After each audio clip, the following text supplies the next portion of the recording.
बेटे अबू बकर और खुजैमा, बेटे अगर आपने आपस में बात करनी है तो मैं आपको एक और कमरा बताता हूँ, उधर जाके बैठ हैं। स्टैटिस्टिक्स क्या है बेटे? It is the analysis of data. ये क्या है? डेटा का एनालिसिस।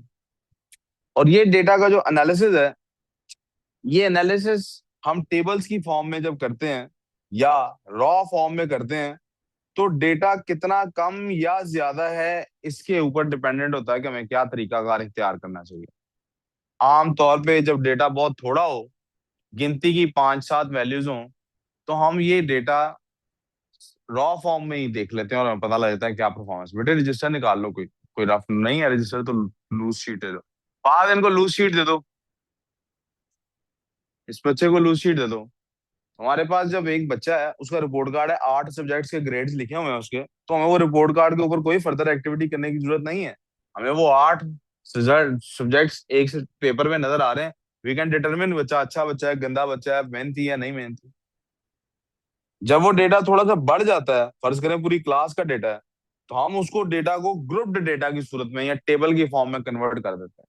फिर उसके अंदर हम क्लास में एवरेज मार्क्स कितने आ रहे हैं बच्चे के, ये सारी चीजें डिटरमिन कर सकते हैं। लेकिन फर्ज करें पूरे स्कूल का डेटा है हमारे पास।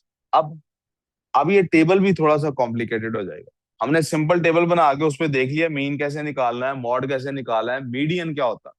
लेकिन जब डेटा इससे भी बढ़ जाता है, फिर उसको एनालाइज करने के लिए एक गो में देखना आसान।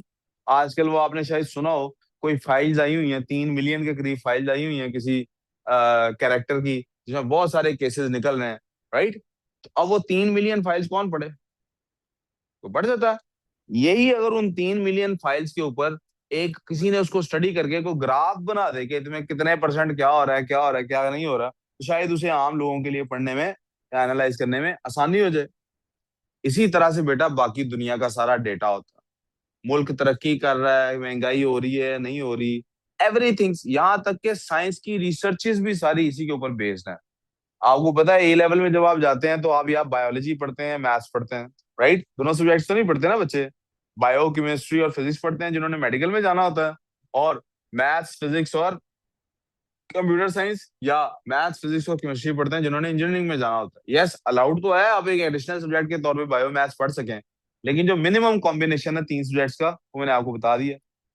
आप देखें बायो वाले को भी स्टैट्स का चैप्टर लाजमी पढ़ना पड़ता है। वो बच्चा जो मैथ्स नहीं रखता, उसको भी A लेवल कर रहा हो, FSC कर रहा हो, क्योंकि रिसर्च में बहुत बड़ा डेटा होता है और उस डेटा को एनालाइज करने के लिए स्टैटिस्टिकल एनालिसिस बनाना बहुत जरूरी है, वो भी बच्चों को सिखाना होता है। तो फिर जब डेटा ज्यादा हो जाएगा और हम टेबल की सूरत में उसको नहीं डील कर पाएंगे, तो फिर डेटा एनालिसिस कैसे करते हैं? Data analysis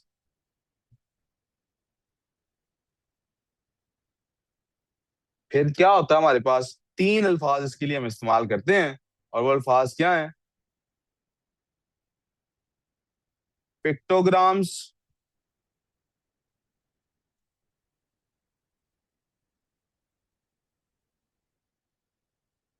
इंफोग्राफ्स,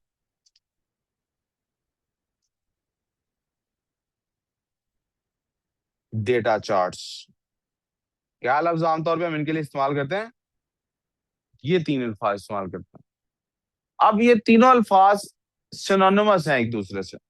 right? हमारे सिलेबस में हमने ये तीनों ही नहीं इस्तेमाल करने हैं। ठीक है? हमारे सिलेबस में हमने ये तीनों इस्तेमाल, क्योंकि इन्फोग्राफ में और भी चीजें आ जाती हैं, डेटा चार्ट में और भी चीजें आ जाती हैं, और पिक्टोग्राम में भी बहुत सारी चीजें आ जाती हैं। हम इसके अंदर जब सब कैटेगरी में जाते हैं, यानी कैटेगरीज, बड़ी कैटेगरी में से नीचे अंदर सब कैटेगरी की तरफ जाते हैं, तो जो चीज हमारे पास बनती है, वो हमारे पास एक्चुअली 3 किस्म के डेटा चार्ट्स हैं जिनको हमने स्टडी करना होता है।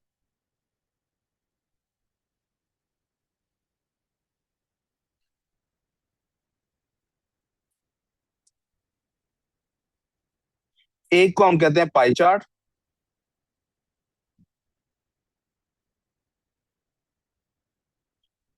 एक को हम कहते हैं बार चार्ट, और एक को हम कहते हैं हिस्टोग्राम।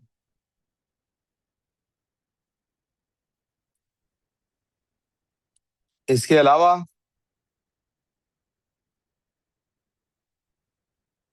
जी,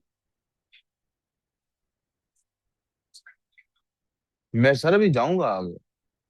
हमारा जो चीजें पढ़ने, ये बेसिक्स की बात हो रही, सिलेबस में ये चीजें याद करने की जरूरत नहीं है, सिर्फ बेस बना रहा हूँ। इसके अलावा हमारे पास एक चीज होती है, उसको हम कहते हैं फ्रीक्वेंसी पॉलीगॉन। और एक चीज होती है जिसे हम कहते हैं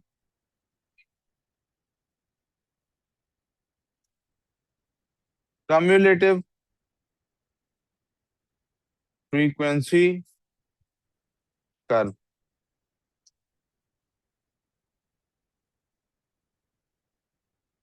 यहाँ तक कोई कंफ्यूजन? यहाँ तक कोई मसला?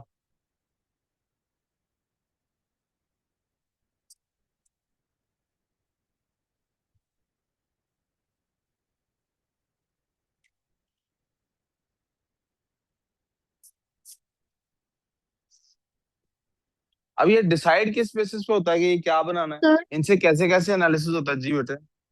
सॉरी कह रही हूँ, लेकिन आपने फ्रीक्वेंसी लिखा है वो जो उसका पॉलीगॉन वाले में, फ्रीक्वेंसी पॉलीगॉन में जी आपने फ्रीक्वेंसी पे फ्रीक्वेंसी लोग जी। और नहीं जी लिखा। फ्रीक्वेंसी पॉलीगॉन इसका नाम है। ओह। ये एक चीज है। ये भी एक चीज है, कम्युलेटिव फ्रीक्वेंसी कर्व।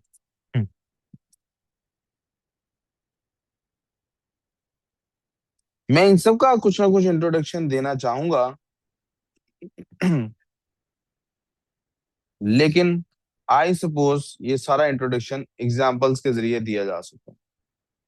कब कौन सा इस्तेमाल करना है, मैं अगर बना के दिखाना चाहूँ आपको, तो देखने में बहुत ज्यादा करीब हैं। सबसे पहले जिन दो को हम डील करेंगे, बार चार्ट और हिस्टोग्राम। मैं सबको ही ना आपको दिखा दूं, सबका दिखा देता हूँ। पाई चार्ट कैसा होता है? पाई चार्ट हम पहले पढ़ चुके हैं, ये हमारे सिलेबस में शामिल है। लेकिन ये हम पढ़ चुके हैं, कहाँ पढ़ चुके हैं हम पाई चार्ट? जब हम टिक टैक टो मेथड के ऊपर चीजें कर रहे थे 360 के एंगल के साथ, हम उसके एग्जांपल स्टैट्स के चैप्टर में भी पढ़ेंगे। एक पाई की फॉर्म में हम बता देते हैं कि एक डेटा का पार्ट क्या कहलाता है, दूसरा पार्ट क्या है, तीसरा पार्ट क्या है, और कभी कभी हमें वो कलर कोडेड भी नजर आता है। इस तरह का होता है पाई चार्ट। बार चार्ट कैसा होता है बेटे?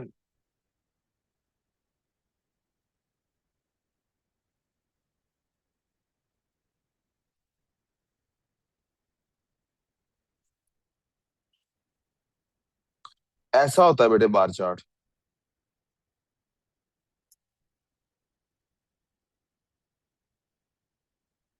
Oh, yeah, we sometimes use them in like biology.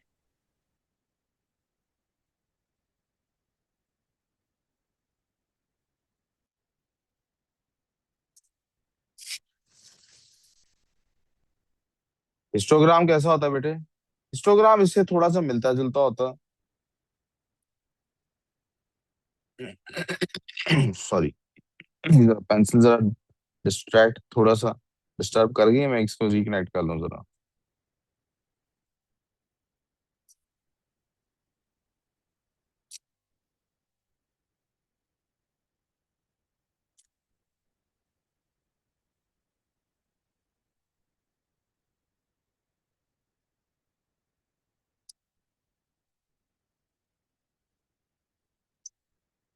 Histogram प्यारे बच्चों ऐसा होता है।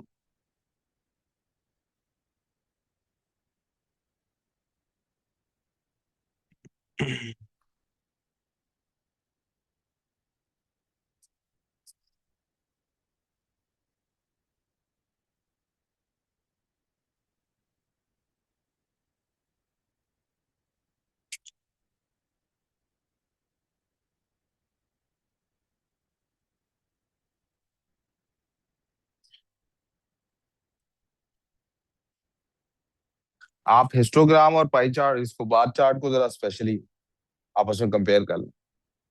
आप देख रहे हैं बार के अंदर सारी बार्स अलग अलग है, बार के अंदर सारी बार्स, लेकिन जो हिस्टोग्राम है उसमें सारी आपस में इकट्ठी मिली हुई हैं। दोनों में फर्क ये होता है, दिखने में दोनों बार जैसे होते हैं, लेकिन दोनों में ये फर्क होता है, दोनों में ये कोई कंफ्यूजन यहाँ तक। इस फर्क को 1 मिनट बाद देखते हैं, मैं सबकी एक एक एग्जांपल दे दूंगा आपको। देखने में जो फ्रीक्वेंसी पॉलीगॉन की शक्ल होती है वो कैसी होती है?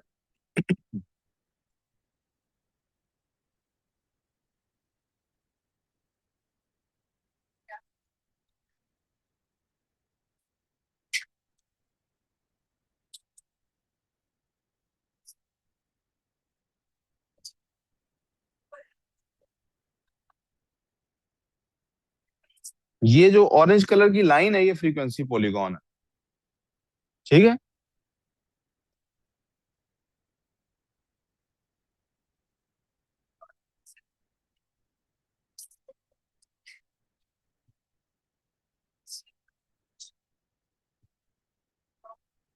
आपका ध्यान ना काम में नहीं है, मैं आपको बता रहा हूँ। हम्म। ठंड लग रही है, क्या करें, बहुत हो जाए। हाँ। अच्छा।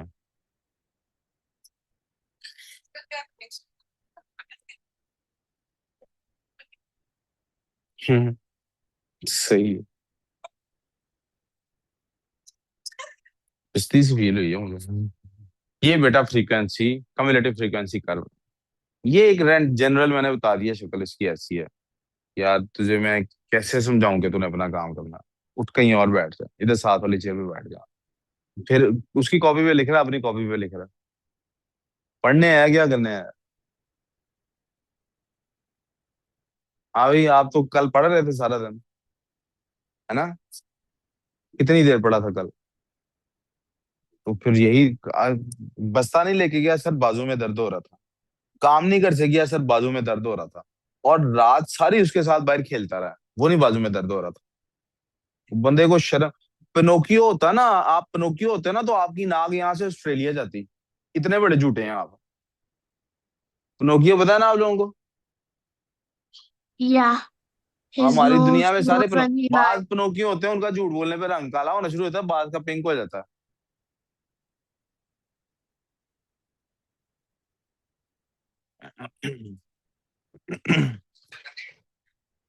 नहीं झूठ बोलता।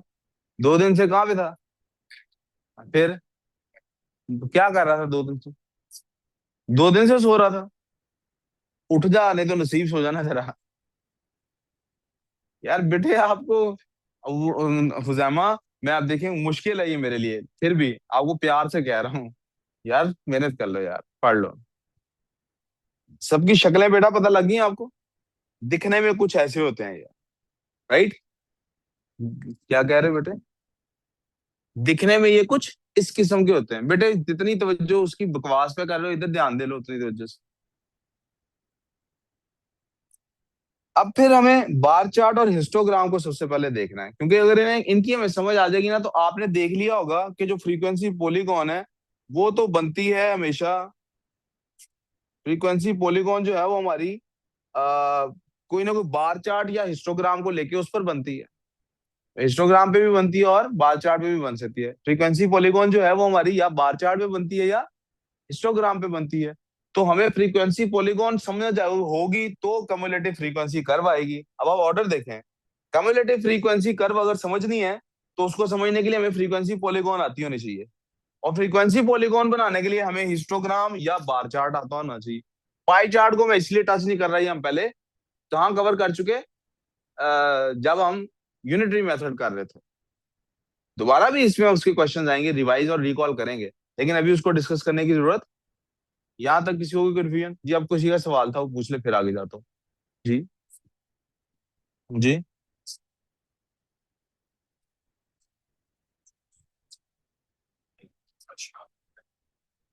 पता नहीं आप क्या कर रहे हैं, लेकिन ऐसा लग रहा है को फजूल बात कर रहे हैं। मैं आपको आपका सवाल नहीं, मेरी सुन लें बात। ठीक है, ये तो मैंने एक रैंडम सी चीज बनाई है, असल में तो कैसी बनेगी भी आप देखेंगे ना, तो रैंडम एक, जैसे हमने इंसान की शक्ल बनानी हो तो कोई यहाँ तो शक्ल जेन में होती है, उसको देख के बनाई जाती है शक्ल। या फिर रैंडम बताया जाता है ना आंखों में कि क्या फीचर्स होते हैं, स्माइली फेस जैसे बनाया जाता है, कार्टून जैसे, ये समझे मैंने कार्टून बनाया है कि पहली लुक में आपको पता लग जाए कम्युलेटिव फ्रीक्वेंसी कर्व ऐसी होती है।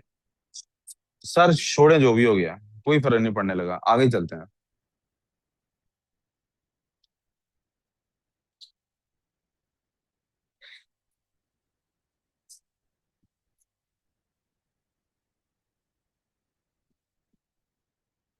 हमारे पास डेटा बेटे असल में आता है तीन सूरतों में।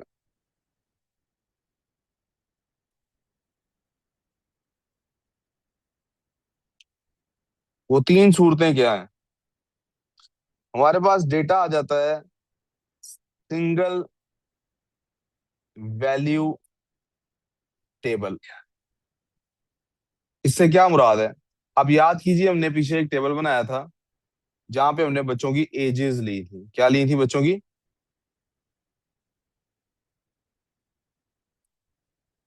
दोबारा बना लेते हैं नीचे से ऊपर से कॉपी करने की बजाय।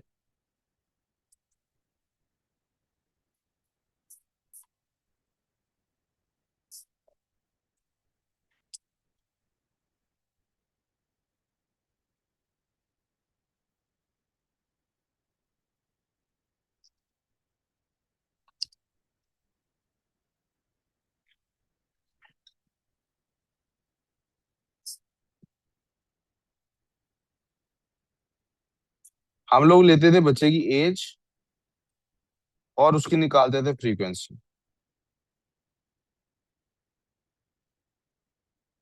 एक एज ग्रुप होता था और एक उसकी होती थी फ्रीक्वेंसी। मिसाल के तौर पे हमारे पास 14 ईयर्स के दो लोग हैं, हमारे पास 15 ईयर्स के पांच लोग हैं, 16 ईयर्स के तीन लोग हैं, एक शायद 17 ईयर का भी बंदा है हमारे पास। यहाँ तक को problem?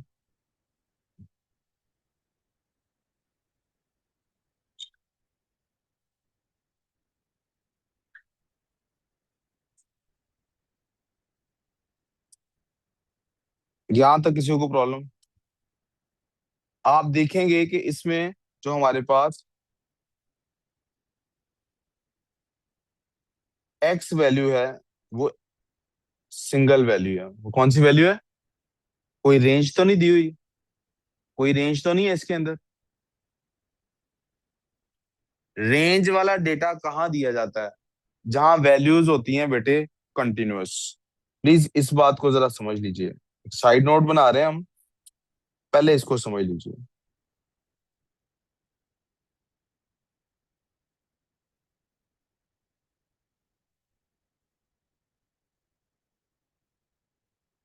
Data can be either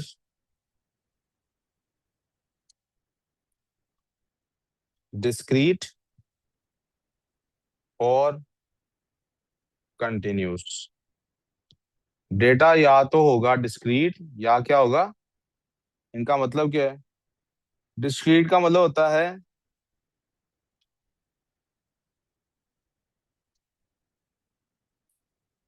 number of students. ये उसकी एक एग्जांपल ले ली हमने।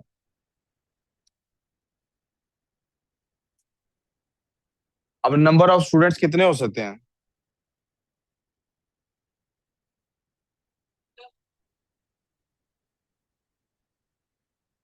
इट कैन बी 9 और 10, बट नॉट 9.1 और 9.2। फिक्स नंबर है ना एक? एक डिस्टिंक्ट नंबर है ना? बच्चे यहाँ 9 हो सकते हैं, यहाँ 10 हो सकते हैं। आपके हाथ पे उंगलियां कितनी हैं? या 10 होंगी या किसी की कट जाएगी, 9 हो जाएंगी, 6 हो जाएंगी, 3 हो जाएंगी। कंटिन्यूस नहीं है ये डेटा। लेकिन इसके मुकाबले में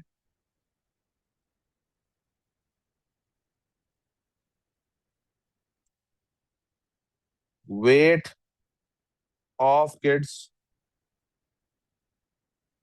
अब ये देखिए, ये वेट ऑफ किड्स 9 हो सकता है, ठीक है? 9.1 भी तो हो सकता है। क्या 9.1 और 9 के दरमियान की जो वैल्यू है, यानी कि 9.05, ये भी तो हो सकता है।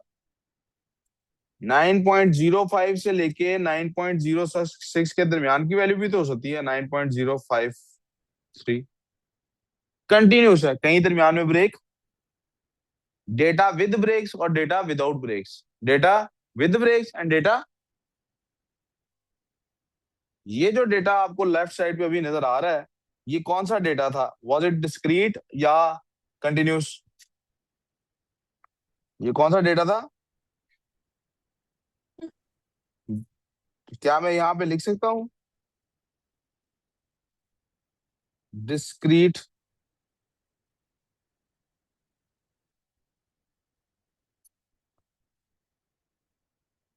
यस और नो?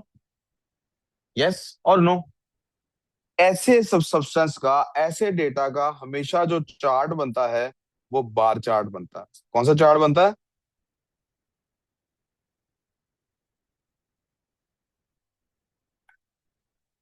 बार चार्ट बनाने के लिए we need some value on x axis and some on y axis. ठीक है बेटे, साहिल साहिल, यहाँ तक सारी बातें समझ आ रही है ना? हमें कुछ चीज एक्स एक्सिस पे चाहिए। आपको पता है जब भी ग्रिड के ऊपर कुछ भी बनाना होता है, मैंने क्या लफ्ज बोला है? Grid, I did not say graph. जब भी ग्रिड पे कुछ बनाना होता है, you always need some values, some reference values on x axis and some reference values on y axis. तो ग्रिड पे इसके एक्स एक्सिस और वाई एक्सिस पे क्या वैल्यूज होती हैं? इसकी रेफरेंस वैल्यू हमेशा एक्स एक्सिस पे एक्स ही बनती है, और वाई एक्सिस पे इसकी रेफरेंस वैल्यू फ्रीक्वेंसी बनती है। पंखे बंद करना जरा, मुझे लगता है अजान हो रही है। बंद कर, एक पंखा उधर से बंद होता है। अजान हो रही है ना? एक मिनट अजान के लिए रुक जाता हूँ।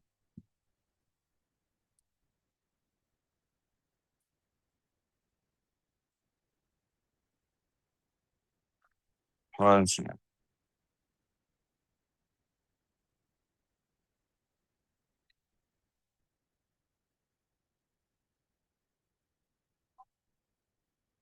करीब वाली अजान पे जरा चुप कर देंगे, पीछे है। अब आप देखिए मेरे पास एक्स एक्सिस पे रेफरेंस देने के लिए वैल्यूज है ना? कौन कौन सी वैल्यूज है मेरे पास? I have 14, I have 15, I have 16, I have 17। थोड़ा और फैला के लिख देता हूँ।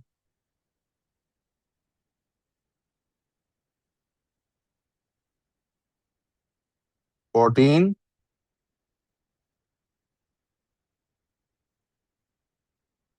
15, 14, 15, 16, 17। डिस्क्रीट वैल्यूज है ना? वैल्यूज डिस्क्रीट है ना? तो चार्ट भी इनका, बार्स भी इनकी क्या होंगी? डिस्क्रीट होंगी, अलग अलग होंगी। बार्स भी कैसी होंगी? जुड़ी हुई नहीं होंगी। अब मेरी फ्रीक्वेंसी मुझे पता है कहां से कहां तक जा रही है। ये 1 से लेके 5 तक जा रही है मैक्सिमम। कहां से कहां तक जा रही है?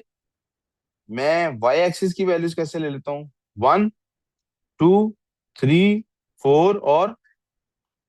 अब आप देखिएगा हर किसी की बार कैसे डिफरेंट बनेगी। 14 के कितने थे बच्चे? दो।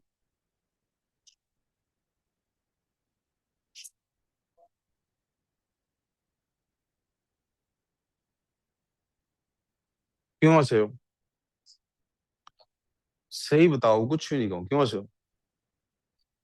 इसके बारे में किस बात पे से आप? सच बताओ, मैं नहीं तो मारूंगा आके। रोजा आया, मैं नहीं मारना चाहता, झूठ ना बोलो, क्यों हंसे हो? इसके बारे में एक बात की है ना? किसने की है, मैं पूछ रहा हूँ। आपने बात की और आप ही हंस पड़े। क्या बात की है तो बताओ।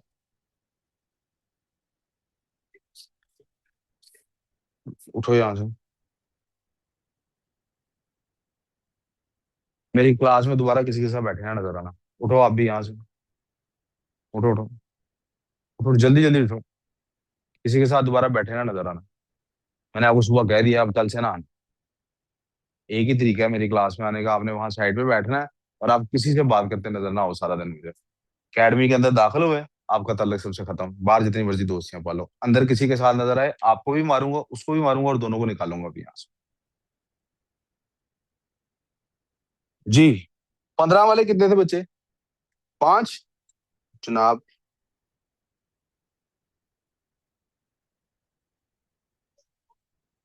सॉरी, मैंने 4 पे कर दिया। सॉरी जी, मैं करेक्ट कर।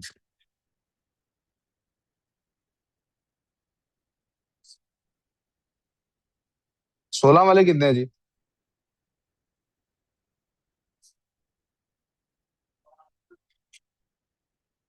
17 वाले कितने हैं?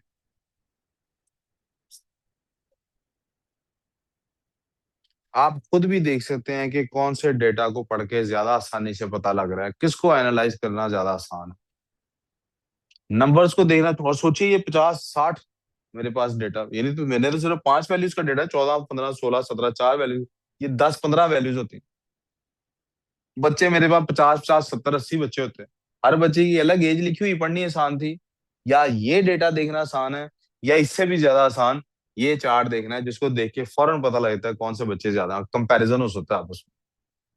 ये काम है इसका। ये कौन से डेटा के लिए हुआ है? डिस्क्रीट के लिए। डेटा कंटिन्यूअस भी तो हो सकता है ना। डेटा कंटिन्यूअस भी तो हो सकता है। हमने बच्चों के ग्रुप्स बनाए हो एज के हिसाब से, कि 13 से 14 के बच्चे इस क्लास में आ जाएं, 14 से 15 के इधर आ जाएं, 15 से 16 के। वो देखे ना, बच्चा तो 1 जनवरी को जो बच्चा 14 का हो गया है, वो 31 दिसंबर तक अपनी एज क्या कंसिडर करे? 14 ही कंसिडर करेगा कि नहीं? एक बच्चा है 1 जनवरी को 14 साल का हो गया है, अब 1 फरवरी को वो अपनी एज क्या कंसिडर कर रहा है? 14 साल ही कंसिडर कर रहा है। हालांकि 14.1 या 14.2 समथिंग उसकी एज बढ़ गई है ना।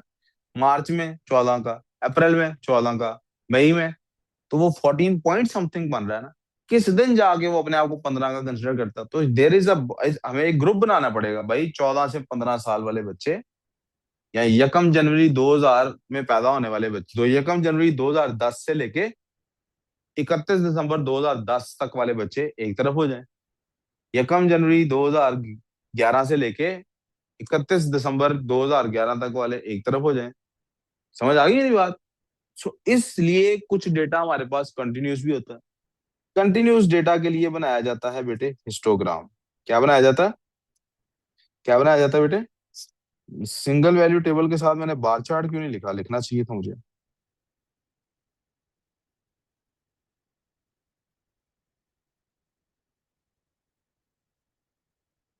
डेटा मैंने बताया था 3 तरह से आता है हमारे पास असल में। अच्छा, इसलिए नहीं बार चार्ट लिखा हमने। वहां नहीं फिर बार चार्ट लिखना चाहिए, मैं डेटा की टाइप्स के हिसाब से डिवीजन किए, इसलिए नहीं बार चार्ट लिखा। वहां लिखना भी नहीं चाहिए। तो इसके लिए हमने बनाया क्या?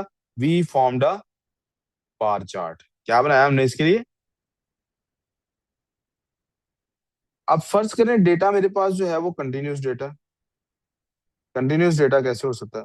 जैसे मैंने अभी एग्जांपल दी, एज मेरे पास, यहाँ एज क्यों लिखा हुआ है?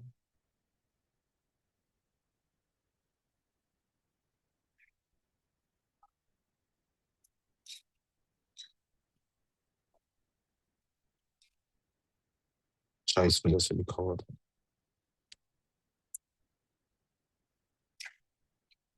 मेरे पास डेटा आ जाता है अगर कंटिन्यूस वैल्यूज में। पंखा बेटे वापस चला लो।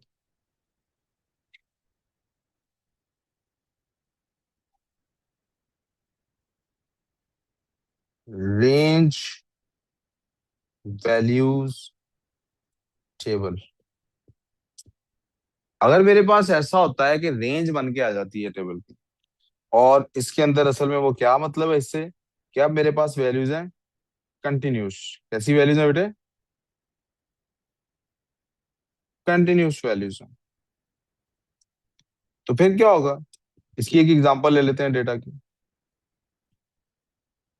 अब भी एग्जांपल मैं एज की ही लेने लगा हूं, लेकिन इस दफा क्या करूंगा? क्लासेस बनाऊंगा।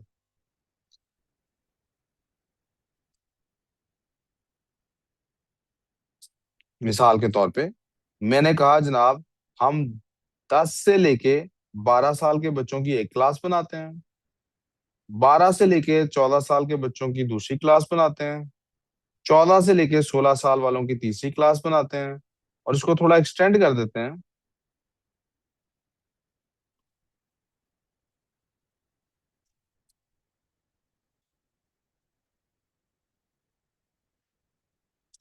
हम जनाब 16 से 18 वालों की भी एक क्लास बनाते हैं। अच्छा जी, ठीक है। आपके पास बच्चे कितने होते हैं हर क्लास में?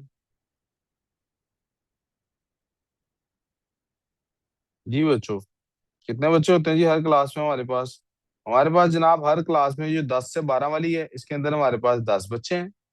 12 से 14 वाली में हमारे पास शायद 8 बच्चे हैं। 14 से 16 वाली में हमारे पास जी 15 बच्चे हैं। 16 से 18 वाली में हमारे पास जी 5 बच्चे हैं।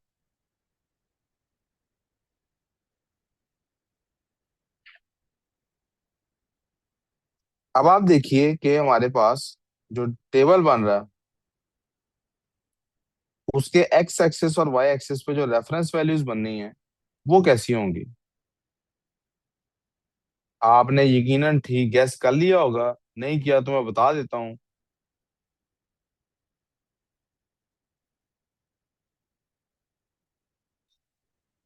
कि हमारे पास वैल्यूज अब इस तरह से बनेगी। मिसाल के तौर पे ये अगर 10 है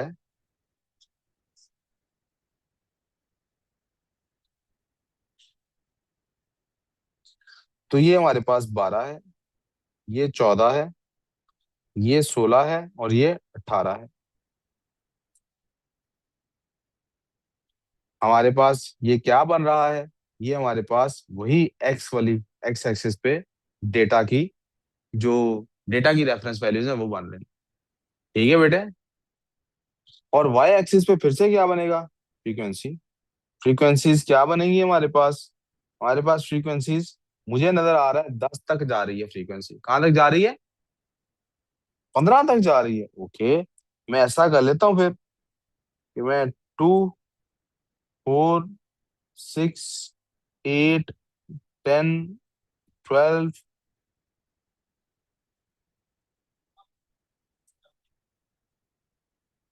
12, 14 और 15, 16 सॉरी।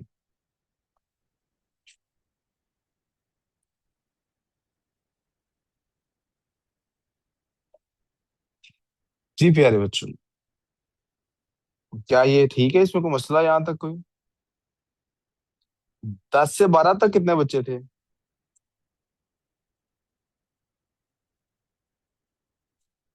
यहाँ तक कोई इशू। 12 से 14 तक कितने बच्चे थे, 8।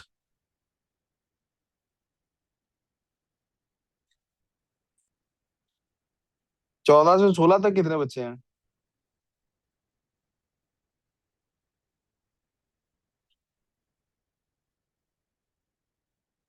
16 से 18 कितने हैं।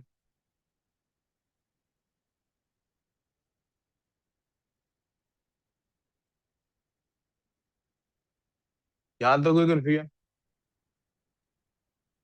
मसला यहाँ तक। अब आप देख सकते हैं कि हमारे पास जो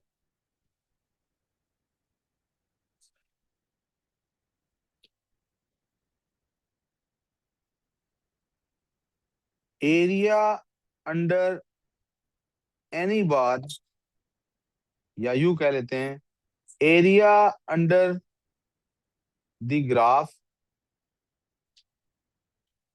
शोज फ्रीक्वेंसी। यहाँ तक कोई प्रॉब्लम, को मसला जी। थोड़ा ऊंची बोलो। यहाँ पे ये ये 12 से 14 के बच्चे कितने हैं, 8 हैं। तो ये वाली बार, ये जो ग्राफ बना है यहाँ ये, जी ये पूरी बार, इनकी बार जुड़ी होती हैं। क्यों जुड़ी होती हैं, क्योंकि डेटा कंटिन्यूस है, क्योंकि डेटा। यहाँ तक कोई प्रॉब्लम। इसको कहते हैं बेटे हिस्टोग्राम। क्या कहते हैं इसको।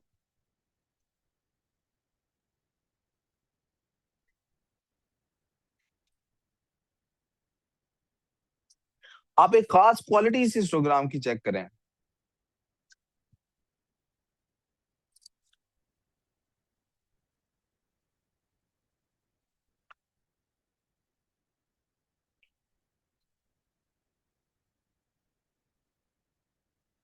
हर क्लास का साइज सेम। यहाँ क्लास से क्या मुराद है, ये क्लास। इस क्लास का साइज कितना है,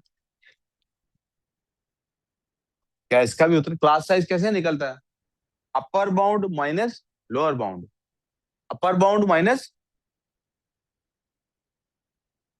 क्लास लिख ही देता हूँ, class size is equal to upper bound minus lower bound. तो इसकी क्लास साइज क्या है बोला, 12 - 10 2। इसकी कितनी है, क्या सेम आ रही है सबकी? तो आप देखें इसके जो बार्स भी बनी है, क्या उन बार्स की विड्थ सेम है कि नहीं? जब क्लास साइज सेम हो तो बार्स की विड्थ भी सेम होती है। सेम क्लास साइज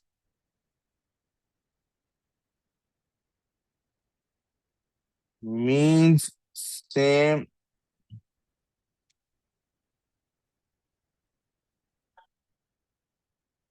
बार width.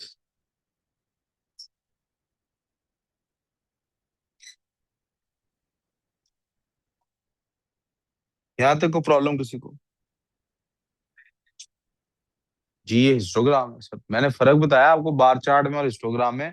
Bar chart discrete values होती हैं, उनकी बार्स अलग अलग होती हैं, हिस्टोग्राम की बार्स जुड़ी हुई होती हैं। ठीक है जी, समझ आई है?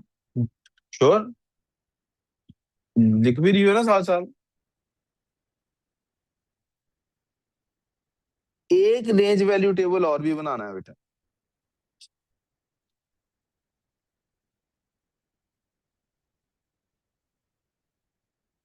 और रेंज वैल्यू टेबल का मतलब क्या है?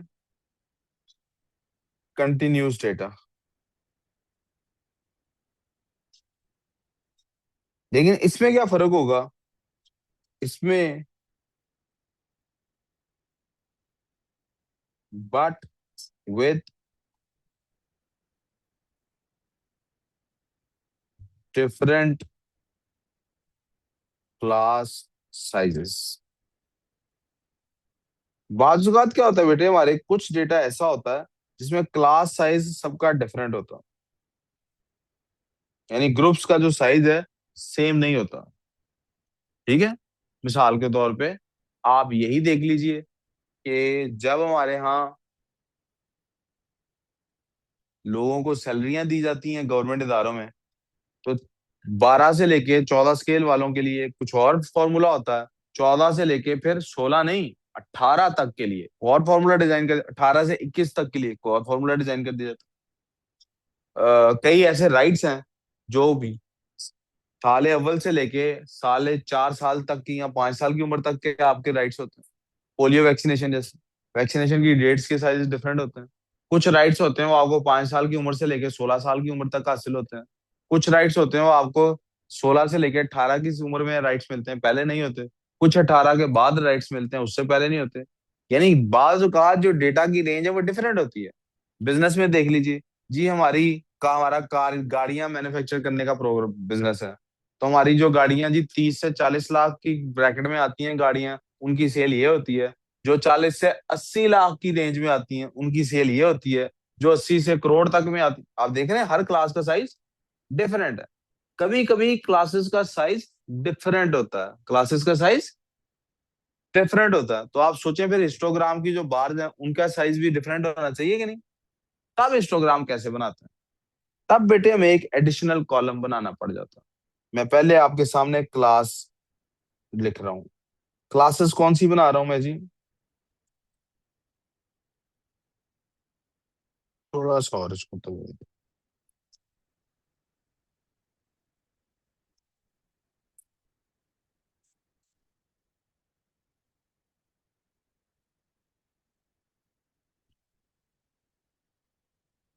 जी, मेरे पास मिसाल के तौर पे क्लास आ गई 6 to 8।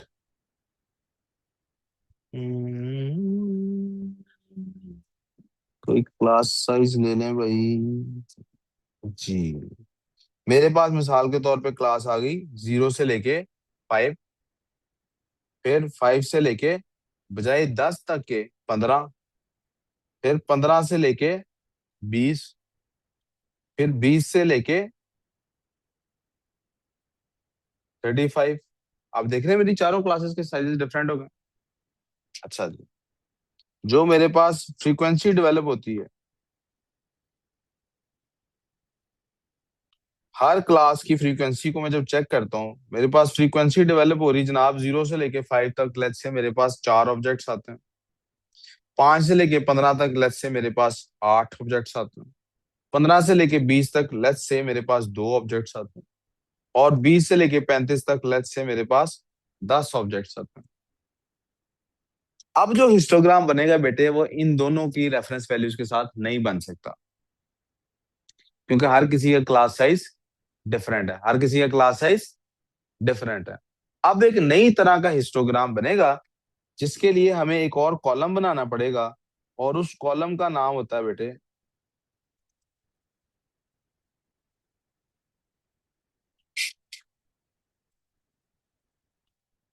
फ्रीक्वेंसी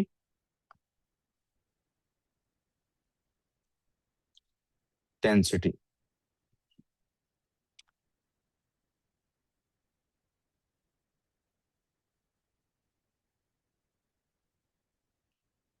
क्या बनेगा बेटे? Frequency density.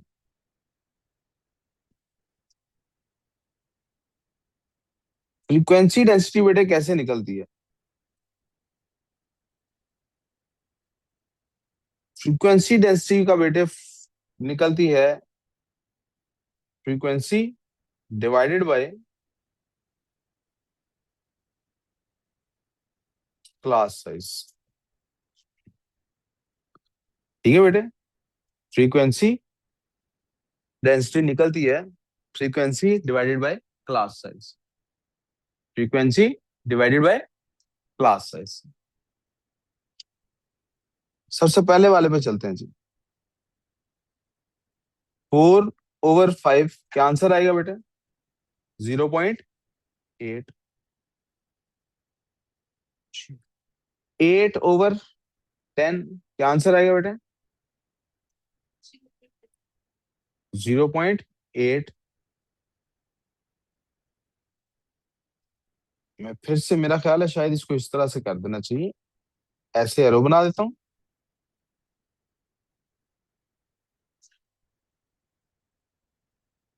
फ्रीक्वेंसी ने डिवाइड होना है क्लास साइज। क्लास साइज कैसे निकलता है? Upper bound minus 2 divided by 5, 0.4, और 10 डिवाइडेड बाय 15। इसका क्या आंसर आता है जी? इसका क्या आंसर आता है? ये मेरा ख्याल रिकरिंग आ जाएगा। 0.67। यहां तक को प्रॉब्लम, यहां तक को मसला। मैं एक काम ना करूं यार, एक और काम करता हूँ, सॉरी आपके लिए वैल्यूज रीशफल कर रहा हूँ। पहला पहला बना रहे हैं ना, जरा आसान हो जाएगा बनाना अगर बड़ी वैल्यूज ले लूंगा। 40, 80, 20 और 100 कर देता हूँ। हाँ जी। नहीं, दोबारा क्यों बनाना? मैंने जीरो ही डाले हैं आगे। डेसिमल चेंज होगा ना, डेसिमल की वैल्यू। ये आपके सामने कर रहा हूँ। 40/5 8, 80/10 8, 20/5 4, 150/15 10। हाँ जी।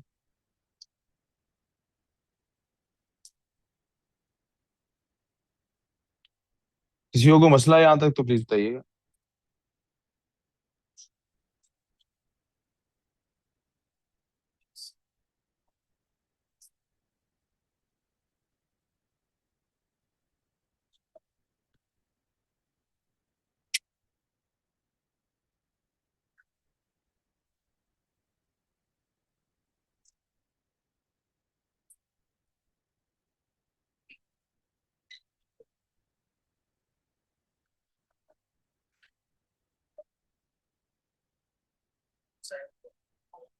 साहिल के कॉल आ रही है। साहिल बात सुनो जाओ।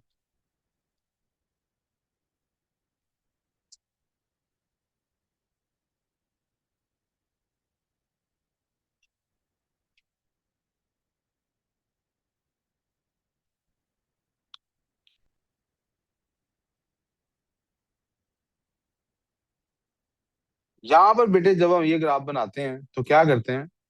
फ्रीक्वेंसी डेंसिटी को वाई एक्सिस पे रेफरेंस वैल्यू बनाते हैं। इसको रेफरेंस वैल्यू बनाते हैं फ्रीक्वेंसी डेंसिटी। जी खुजैमा, समझ आ रही? समझ आ रही जो मैं बता रहा हूँ? क्या समझ आई बोला?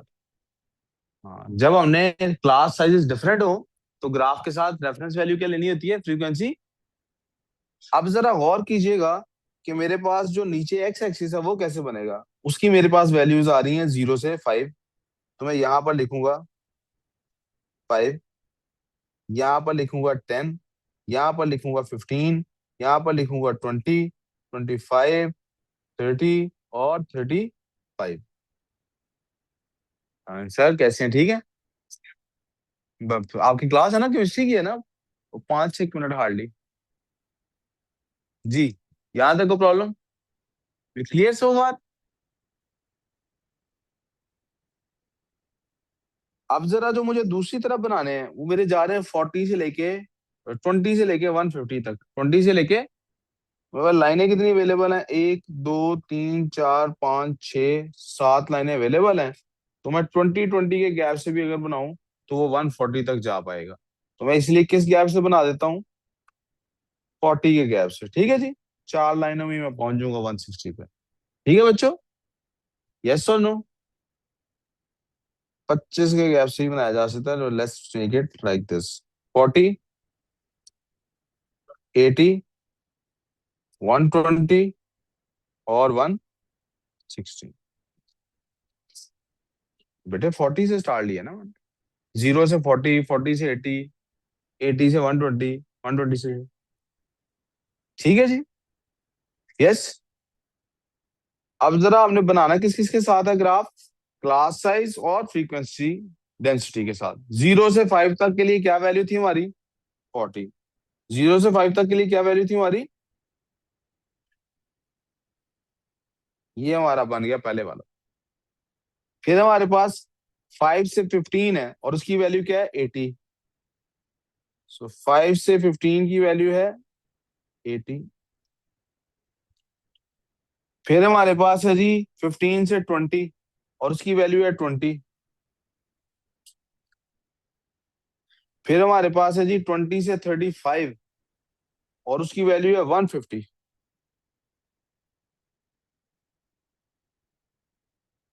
सॉरी,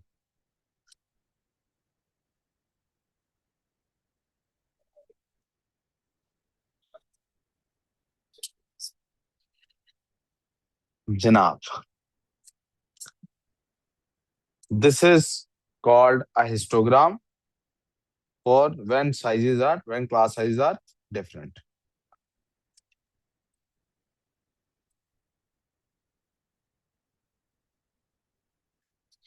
जी प्यारे बच्चे,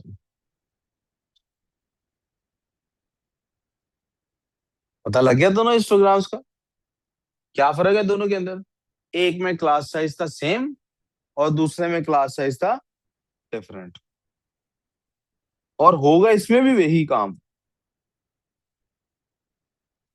मैं जरा साइड पे सिर्फ एक चीज लिख दूं, फॉर्मूला एक दफा आपके लिए लिख दूं। ऊपर वैसे लिख ही दिया था, फिर भी लिख देता हूँ। Frequency density is equals to frequency divided by class size.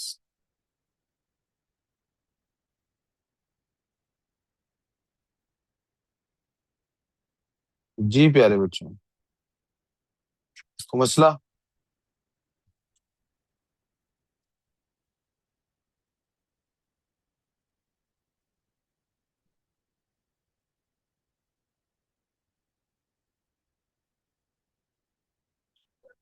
जी बेटे,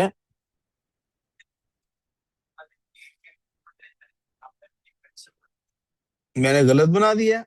ओहो, आई एम सो सॉरी यार, आपने पहले क्यों नहीं बताया? सारे बच्चों के लिए जी। इब्राहिम ने बड़ी इंपॉर्टेंट गलती निकाली है। इब्राहिम कहता है सर आपके फ्रीक्वेंसी डेंसिटी की वैल्यूज ये थी, आपने बना फ्रीक्वेंसी डेंसिटी की जगह फ्रीक्वेंसी के साथ दिया। Thank you Ibrahim for highlighting that. हम इसको जरा रीराइट कर लेते हैं जी। ये तो हमारी 10 तक जाती हैं सिर्फ वैल्यूज। कहाँ तक जाती हैं? 2, 4, 6, 8 और 10 आई थिंक हमें, अब जहाँ गलती हो जाए तो मान लेनी चाहिए ये हमारी गलती है। पहला जनाब हमारा बनता है 8 तक, ये हमारा आ गया यहाँ तक। दूसरा भी हमारे की बेटा 8 थी वैल्यू, 5 से 15 तक, ये भी हमारी यहाँ पे बन गई बेटे। और तीसरी हमारी 15 से 20 थी, उसका साइज था 4, ये बेटे यहाँ तक बनता है। चौथा बेटा हमारा था 20 से 35 और उसका साइज 10 था, तो वो हमारा यहाँ तक बनता है। जी Ibrahim, thank you once again for clarity. जी प्यारे बच्चों, को मसला आया तो प्लीज पूछिए। ग्राफ्स बेटे हमेशा पेंसिल से बनाने होते हैं, पेन से नहीं बनाने होते पेपर में भी। तो वो बस वैल्यूज, चलें ठीक है सर।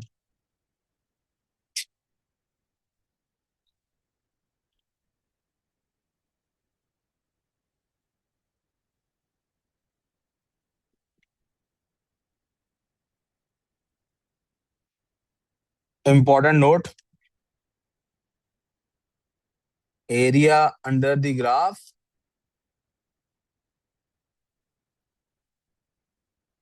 Is frequency. यहाँ तो कोई प्रॉब्लम, कोई मसला, कोई कंफ्यूजन?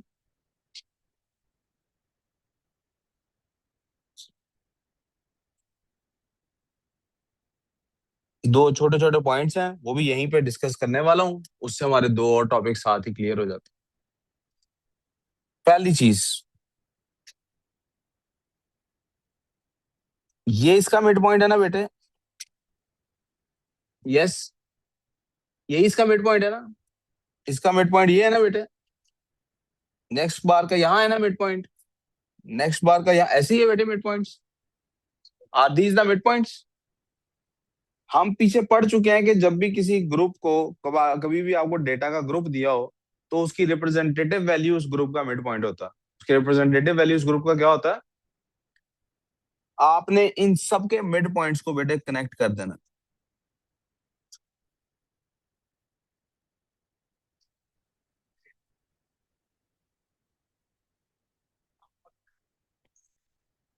ये जो ब्लू लाइन बेटे हमने बनाई है, this is called frequency polygon.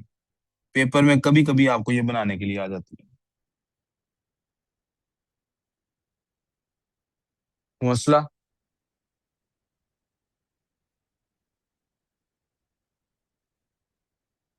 और आखिरी चीज बेटे, वो आपसे कह सकता है, एक सवाल है मिसाल के तौर पे, वो कहता है जी, इसके अंदर है वो सवाल, हाउ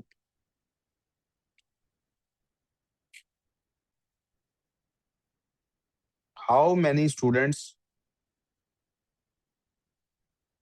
आर बिटवीन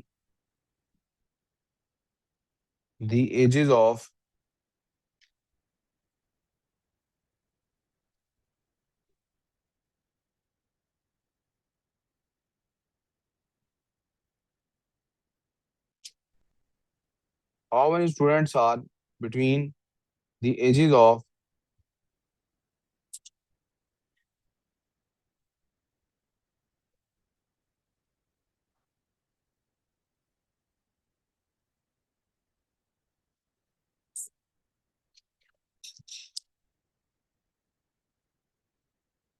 10 एंड 20? आप देखें मैंने सवाल कौन सा लिया है, 10 एंड 20 का सवाल लिया है। यानी कि मैंने सवाल लिया है यहां से लेकर यहां तक। Are we clear so far? Yes. 10 से लेकर 20 तक में बेटे क्या ऐसा ही है कि ये भी सारा आता?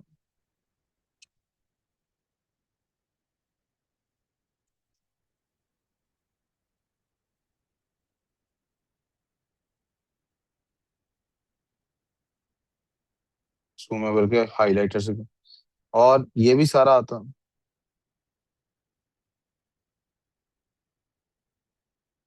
जी, ये जो मैंने ऑरेंज कलर से लाइट सा शेड कर दिया है, क्या यही 10 से 20 आता?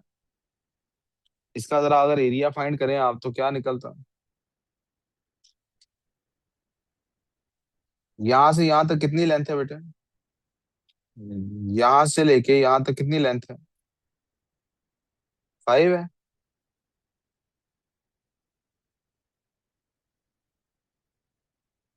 यहां से यहां तक क्या जनाब आप कह रहे हैं 5? कितनी है? 5। और यहां से यहां तक कितनी है?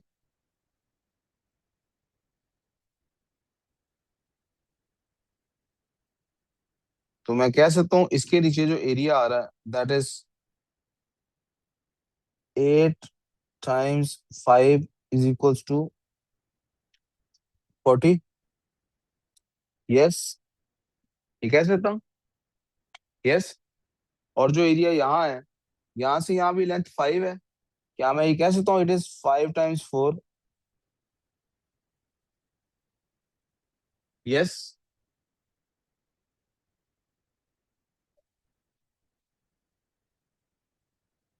8 times 5 plus 5 times 4, this is equal to 40 plus 20। तो the answer in that range is 60।